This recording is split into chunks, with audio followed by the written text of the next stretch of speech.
Am I the a-hole for asking my fiancé to skip this year's Christmas family vacation because our baby's due? Plus updates. Original post. Context: I've gone to Florida with his family for the past 5 years for at least part of Christmas. Every other year, I return before him to spend Christmas Day with my family. This year is the first time in a long time that all the other siblings are able to overlap dates. My fiancé has major FOMO, which is why this is a sensitive subject. His parents have always been weird about keeping their family close. They've never said it outright, but little things suggest they don't consider me completely part of their family yet, since we aren't married. Also, my parents are away overseas dealing with a grandparent emergency. My mom has been kept in the loop though, and is trying to come back as soon as she can. My fiancé and I, 31 male and 31 female, are expecting our first baby due December 30th. His family has a vacation home in Florida, and they have gone every year during the holidays for about a month until after New Year. He agreed not to go this year because of the baby, but his family's insisting that he go and come back on the 28th, which is ample time before the baby's due. So he bought a ticket for December 15th to 28th. His reasoning is that his parents really want him there and his siblings will also be going. This is bothering me a lot more than I thought, because I know pregnancies are unpredictable, especially the last trimester, and if anything happens leading up to the due date, I need him there. My parents are away until December 26th, and my friends have their families, so I will be completely alone. The other reason, and I guess it's more selfish, is that I will be spending Christmas by myself. It's not the main reason why I'm bothered, but it's a small part of it. He's been spending Christmas every year in Florida since he was 15, and there will be many more trips after the baby is born. I don't know why he has to go this year. Anytime I bring it up, it results in a very uncomfortable fight about my expectations to put me first rather than his parents. I don't even bring it up anymore. His parents have always been kind to me, but they also don't see any problem. So I think I'm going crazy? Am I the a-hole here? Now for the top comments before reading the updates. Not the a-hole. Your husband is a fool if he goes. This is your first baby. You do not know if the baby will be here early, on time, or late. His family is you and the baby. If his family can't see that, that's another issue. None of them have a crystal ball and know when that baby is coming. Personally, I would also be pointing out how quickly things can go wrong for mom or bubs during labor. I'm disgusted with him for thinking this is okay to leave his vulnerable wife during that time. You just don't know what's going to happen. And what's with not wanting to spend Christmas with you? Leaving you completely alone. Not cool. I'm furious for you. Where are you? I will come and take care of you. Your husband's a fool. Thankfully, it's her fiancé. No paperwork involved yet. I'd be looking for a lawyer to handle child support and a parenting arrangement. I'm sure she can make a few calls while he's away. Hate to be all Reddit about this, but this would be a reason for me to dump him immediately. He's going to leave his heavily pregnant partner alone at Christmas because his family really wants him to be at their yearly holiday? He's such an a-hole, and a terrible partner and father to boot, for even suggesting this, let alone fighting her on this. He's going to be hard to co-parent with, but maybe he won't even fight for custody? Oh, he's going to fight for at least partial custody. How else can he cart the kid around to his family events and play the sorry single father? This is so unforgivable. Even the fighting leading up to the trip is enough in my opinion. So unforgivable. I don't see how he could possibly be a good partner or father, based on the fact that he sees nothing wrong with this and is arguing with her about it. If it wasn't for the health risks, OP is absolutely not selfish for not wanting to be alone on Christmas. And it's insane she'd think so. I hope she tells her friends, because if I was one of them, I would absolutely be making her part of my family Christmas. Now for the update number 1. I'm sorry for not updating sooner. Everything has been overwhelming and I'm trying to deal with a lot. The good news is that my mom arrived home yesterday. When I had explained everything to her, her sister, who is a retired nurse, insisted she come too. I'm so thankful to have them here. It's hard to get my feelings across as there's a bit of cultural barrier. My mom is from Hong Kong, and without getting into details, the grandparent situation was very much an emergency. But she has siblings and my dad who is staying there at the moment. As for my fiancé, I scheduled a virtual appointment with him and my OBGYN to update her and told her this whole situation. Like all of you, she was appalled and strongly recommended he not travel during this time. Her words were, "In my professional opinion, I'm going to very strongly recommend you reconsider your plans. In my personal opinion, I'm going to insist it." It was probably on me for not alerting her sooner about his travel plans. After that, he is still going but adjusting his date so he will be back on the 22nd. There will be one day overlap with his siblings. His mom isn't too happy he won't be there for Christmas. She suggested he fly back later on the 25th instead, so he can spend a part of Christmas Day with them, but he said no. It's still not ideal for me. My mom and aunt has insisted to speak with his parents, so we've scheduled a call with them later today. I reached out to my best friend too about this, after I read some of your responses and PMs. She was livid and informed her husband that she doesn't care if it's on Christmas Day. If I go into labor, she will drop everything and be there. She's also been kept up to date about who will be with me while he is away and will be visiting. I know there were a lot of questions regarding the family, but I can't address all of them. It's too much to write out. Yes, I know they don't treat me completely as family. There have always been small passive-aggressive things that bothered me, like not being invited to Mother's/Father's Day events, left out of family secret Santa, not being allowed to sleep in the same room when we visit, etc. Yes, I know that his mother must be aware that he shouldn't be leaving me at 37 weeks. She's not dumb, and I update her after all my appointments, so I know she knows this too. I don't know why she's saying it's okay, but I have an idea why. My mom has made it clear she will be addressing all of this in a call. Some of you wondered how they can afford to go to Florida for a month. His parents worked hard and snowboard there. His siblings and sister-in-law all have 9-to-5 jobs, but are partly remote, so they're lucky enough to take their work to Florida and work there. My fiancé is a gig worker, so he dictates his own schedule. Obviously, their schedules don't always line. I haven't shown him this thread yet. At the moment, it's just one more thing I don't want to deal with him. I may in the future, but I have suggested we go to therapy before we set a wedding date. He agreed. I'm also seeking counseling for myself.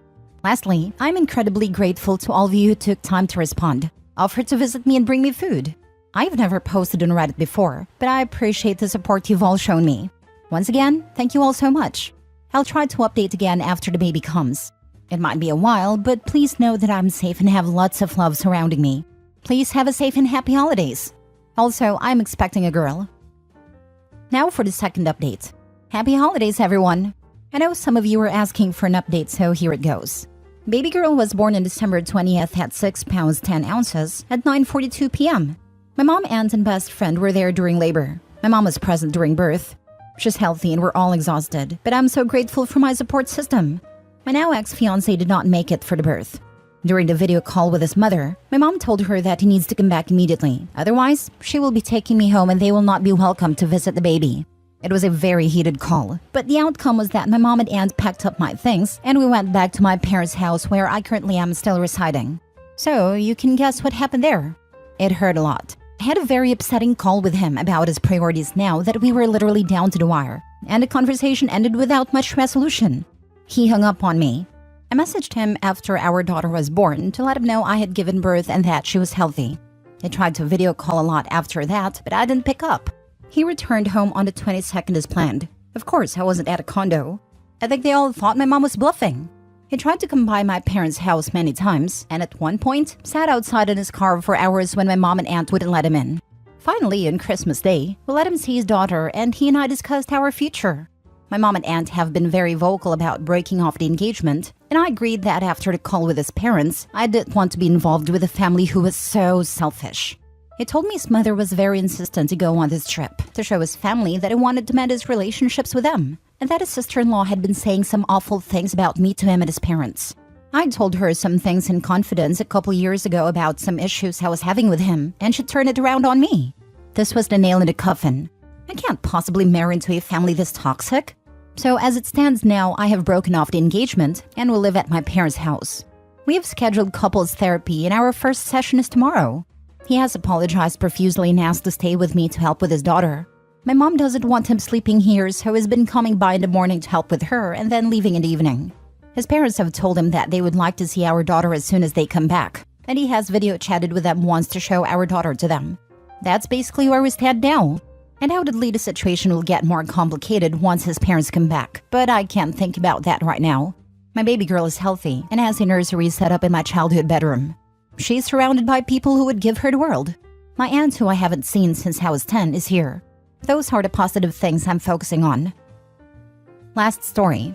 Update. Am I the a-hole for telling my wife I would choose my mom over the birth of our baby? Original post.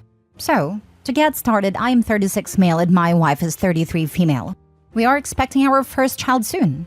My mother, who is 70, was diagnosed with stage 4 cancer and has been hospitalized since it is so bad doctors say she will not survive since treatments aren't working well on her.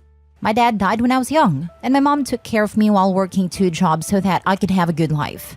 I feel I owe everything to my mother. I bought her a house and whatever she needed so that she could live her older years well, since we had to struggle so much. When I got home from work and visiting my mom, my wife and I were talking and she asked if you got a call that I was in labor or your mom was going to die, who would you pick? I told her I would pick my mom. She asked why, and I told her that I wanted to be there to say goodbye to my mom since I would never see her again, and so she would have somebody there in her final moments. She got mad and said what about her and our baby? I told her I would try to be there as fast as I could after my mom, but that most likely wouldn't happen, so I told her not to worry about it. She was still mad and told me to get out of the house. I left, and now I'm at my mom's house. So Reddit, am I the a-hole? Edit? To everyone saying that I would be leaving her alone, no, I wouldn't. She would have her mom there. She has said she wanted her mom there with her. Yes, I was right for leaving my house. It was either I leave or she go, and I was not about to put my pregnant wife out of our house. Yes, I have been there for her. I've taken off work to comfort and help her in any way she needs during this pregnancy. Now for the top comments before reading the update. Not a-hole. Stupid question. Yes, there is absolutely no way to win there, because the intent wasn't to actually plan for the contingency, which would have been smart by the way. So not a-hole. She somehow heard you care more about others than you and your baby, when the situations can't be compared. If you make up, you should actually have a plan with someone to take your place with them and video call if it happens. And also talk to your future pediatrician about how to be safe in letting your baby meet his or her grandma as soon as possible in a safe way. Getting professional photos of them together and all of you as a family would be worth looking into.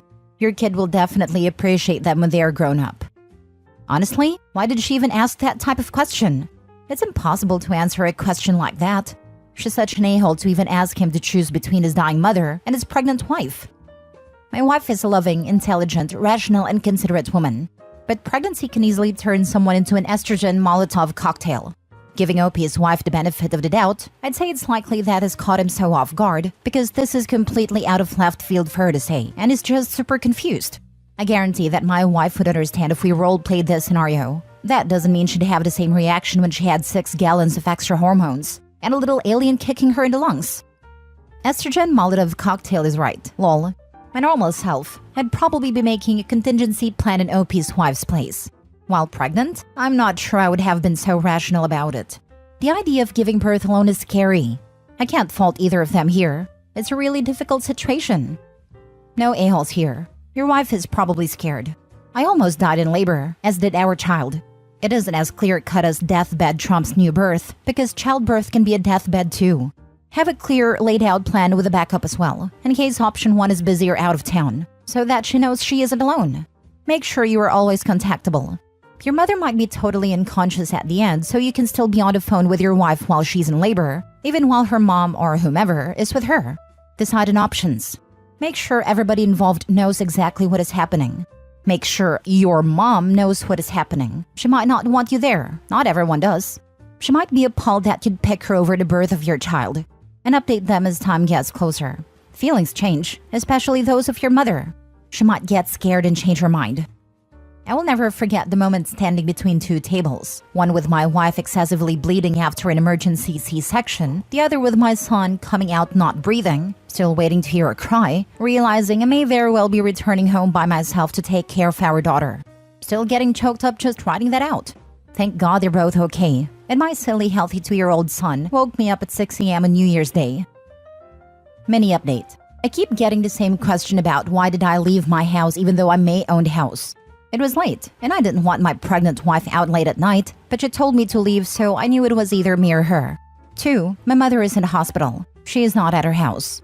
3. I thought a lot about what a lot of you said about how I should put her first, but she doesn't put me first at all. She chooses her sisters over me all the time. 4th, I do not make her feel second. I have put my wife first, especially in emergencies, and I have tried my best to comfort her. I have gone home, and now I'm thinking I don't need to apologize, y'all. I really don't know. Thanks to everyone who's commented. Now for the full update. Hello again, people of Reddit. Some of you asked for an update, so here it is. I went back home yesterday afternoon. She wasn't there, and I assumed she was at her mom's house. She came back in the evening, and we had a talk about what happened. She did apologize for asking the question, and that when she thought about it, and she understood my answer because she would do the same. I asked her why she asked, and she said she didn't know and thought I was going to pick her since I normally do. I kinda just said okay and moved on. I did tell her I want marriage counseling after or even before the baby's born. She asked why. I told her how I felt and she denied it, so I had to give her proof. Then she started crying and got mad and told me to sleep in the guest room instead of kicking me out. So I guess I got a win there. Anyways, she also told me that she no longer wanted me in the delivery room, which I was fine with. I understand to an extent where it's coming from. I will go into therapy, which was suggested, and I think I do need it. Anyways, that's it. Thanks for the advice you all gave. Some good and bad advice. I'm sorry if my comments came off as mean. I'm not really a friendly person till you know me, especially if you're accusing me of something. Edit. Y'all, the proof I showed her was messages of when she said she felt unimportant and when I felt unimportant. I would never, and I mean never, show her anything on here. She would have a mental breakdown. So she got mad at the suggestion of marriage counseling and put you on a couch? Am I reading that right? If so, my guy, you've got a lifetime of marital problems ahead of you. Hopefully you get a good therapist who can help you learn how to handle how ridiculously unreasonable your wife is. She's still not done with you, and now she's punishing you by not allowing you to attend the birth of your own child. She's got it bad. Attacking him for his feelings makes her a genuine piece of crap. Am I the a-hole for telling my mother that it was her decision to have kids? I, 28 female, have never had a good relationship with my mother. She and my dad married young and had 4 kids. Me, 2 sisters, 27 female and 24 female, and my brother, 20. My parents' marriage was highly toxic, and they divorced when I was 17 because my mother had an affair with her now second husband. Mother and hubby number 2 have 1 child together, female 10. Ever since we were kids, my siblings and I have been subjected to my mother's mantra of, I gave you life, so you should be freaking grateful. From the time we were young, my mother would use the above phrase to gain anything. From our sweets, our birthday money, to taking a percentage of payslips when we joined 6th form, ages 16 to 18 education in the UK. My siblings and I have been fortunate enough that our paternal grandparents are well off, and they paid for our university fees, minus my brother who chose not to attend university. However, our grandparents are in declining health and have decided to give us grandchildren our inheritance early so they can watch us enjoy it, and not have this trust to put on my dad to sort out our portion when their time comes. My brother decided to buy a car with his and save the rest to travel. My 2 sisters are spending it on their growing families, while I decided to use my portion for a mortgage deposit and I'm weeks away from buying my first home. My mother is enraged at our choices. When she found out that her ex-in-laws had given us all money, she yelled at how it was unfair that our younger half-sister missed out, and how we have a rule that she gets a percentage of our inheritance, because I gave them life and they need to learn to be freaking grateful. And then extended it saying how we never appreciated her sacrifices for us.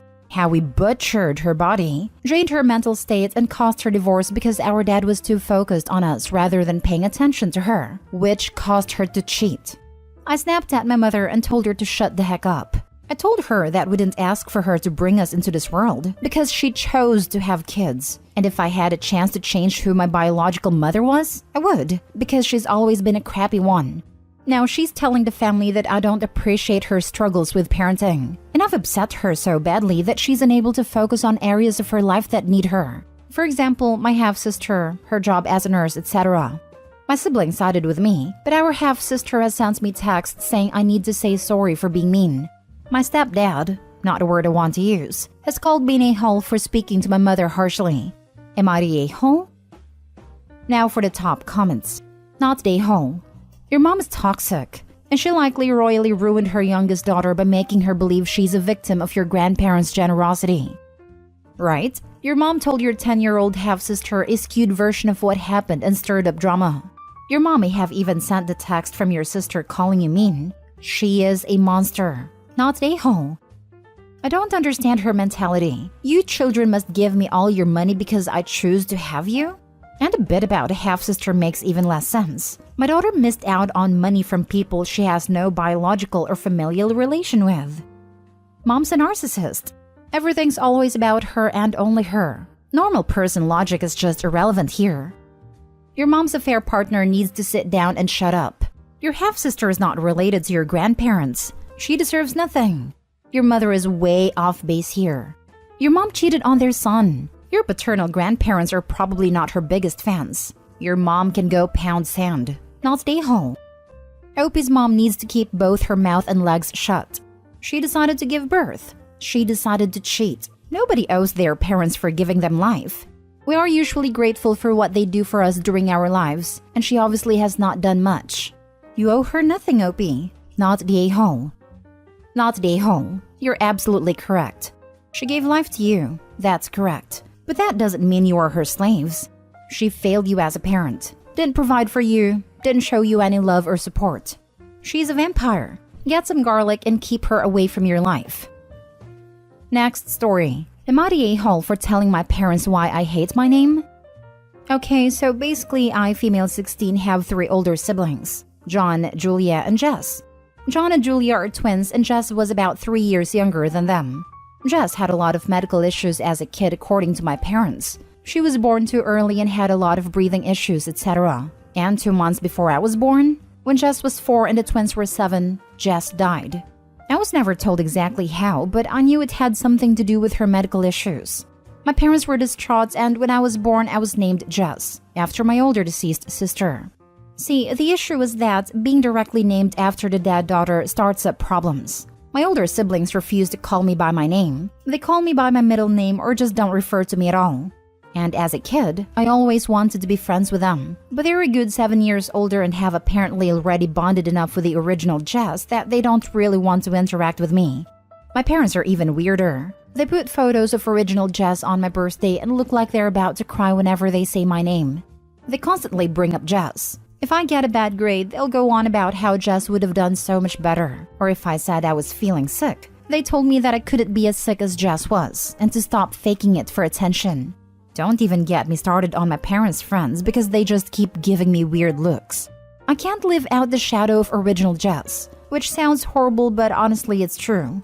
A few days ago, my mom got a letter from my old school where they used the nickname Anna, my middle name, and my mother blew up on me. She called me ungrateful and said I was ruining my sister's image and good name and destroying her soul or something. And I blew up on her too, explaining why I hated using the name Jess and how it was stupid naming me that and how I can't keep living in the shadow of a kid who died nearly 17 years ago. Harsh, I know, but I was so angry. My mom, dad, family, friends, and even my own friends are telling me that I'm the a-hole here, that I shouldn't have gone off on her, but my siblings are saying that I said what needed to be said. And to be honest, I like having their approval. So am I the a-hole for telling my mom why I hate my name? Edit. Reading the comments, I do have to note that I love my parents. They've been great parents except for the name thing. I don't really want to go no contact because they really are great parents. Like them moving across the country for me because I found a performing arts school. But honestly, I understand my siblings as kids not wanting anything to do with me. If I was in their position, I wouldn't want to either. And also, all the names are fake. My name isn't actually Jess, but I do appreciate all the J-name jokes. Not the a-hole.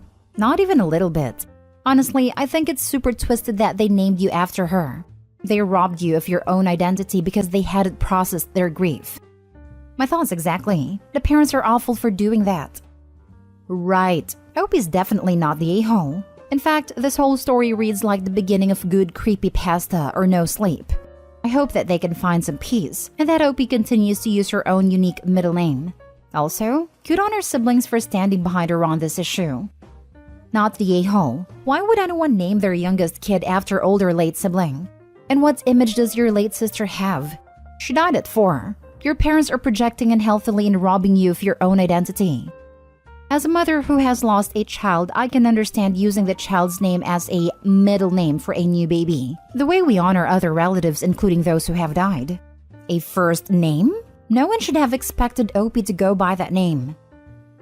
Next story. Am I the a-hole for cutting off support to my daughter?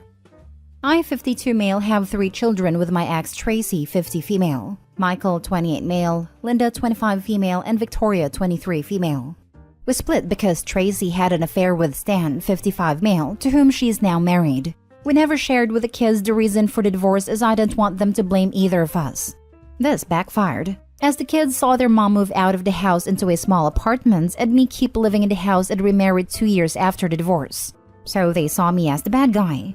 Stan and Tracy let them pretty much do whatever they wanted. and I had to be the disciplinarian who made sure homework was done, appointments were made, and deadlines were met.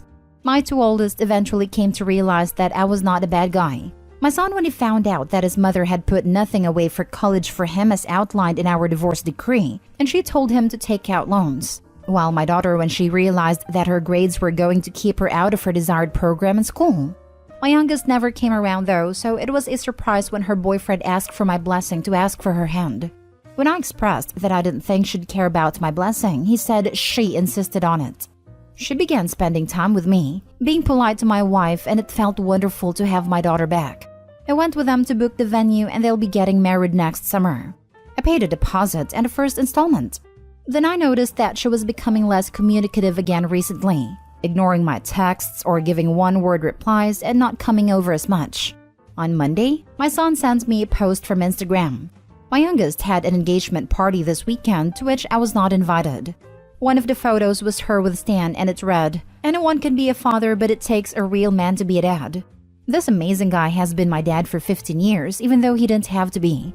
I am so blessed to have him walk me down the aisle next year. #daddy's girl, #future Mrs. X.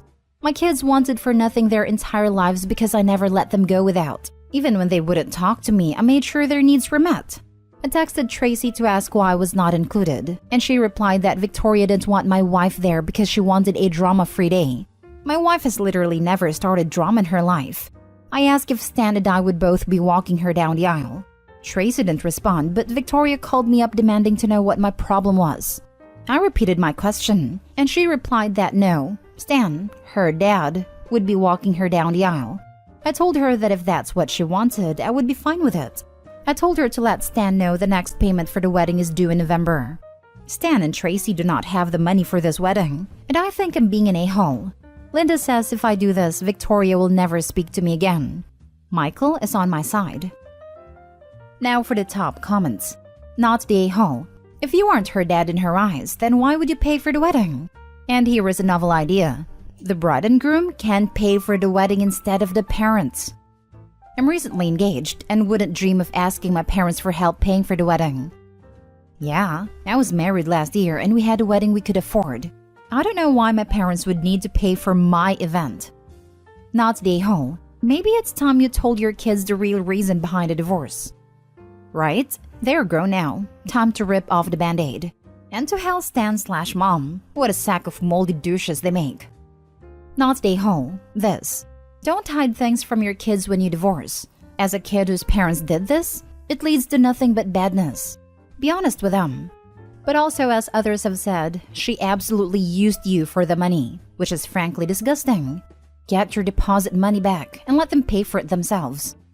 I don't understand why it seems so many parents don't tell their children the reasons why.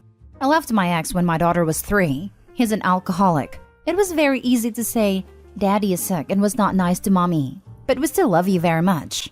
She still knows the reason. She still loves both of us. You don't have to alienate a parent to be honest with your children.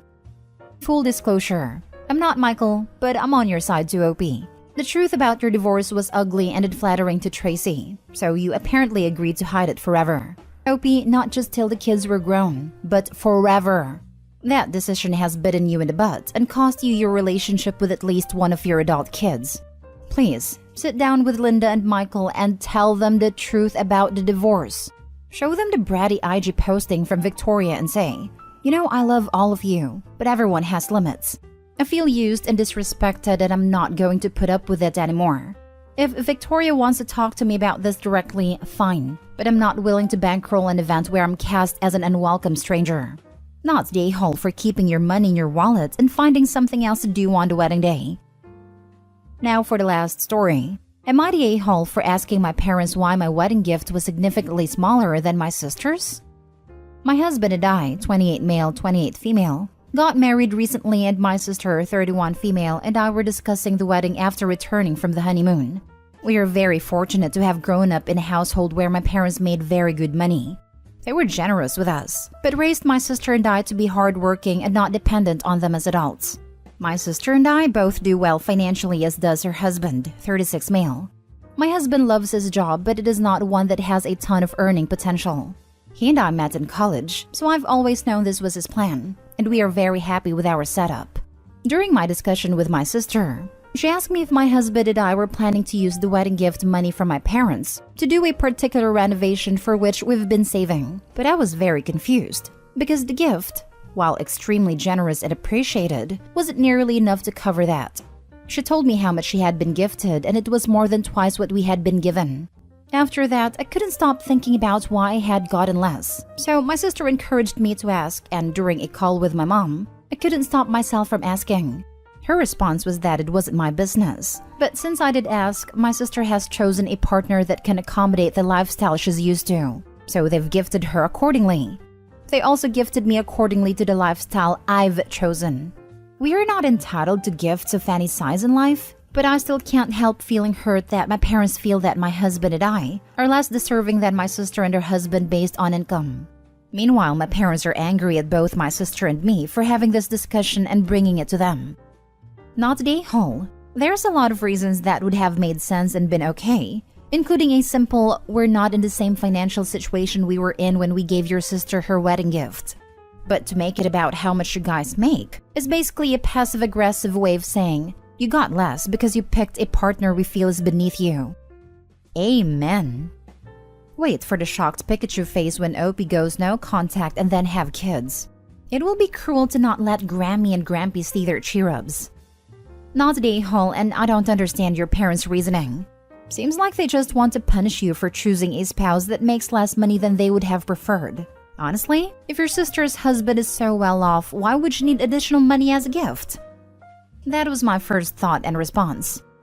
I've seen this firsthand in my extended family. Some members are very well off, and for some reason, money attracts money. If you are rich, people seem to give money to you since you are seen as good with money and more deserving, and those that don't do as well seem to be given far less. It's bizarre, but in some ways it makes sense, since those who are good with money will likely grow it, and those who aren't are more likely to blow through it more quickly. That said, it should be considered those who have plenty of money don't need more gifted to them, and those who are struggling should be given a little help from time to time, unless they are wasting it on drugs or gambling, etc. What's weird logic? Your brother-in-law makes more so we gift them more? Your husband makes less so we gift you less? Sounds backwards. Also sounds like they're punishing you for choosing who you married. That was my thought. My family makes less money than my sisters. My parents are always giving me things they aren't giving her. We also have kids and they don't. But my sister nor her husband couldn't care less who gets what.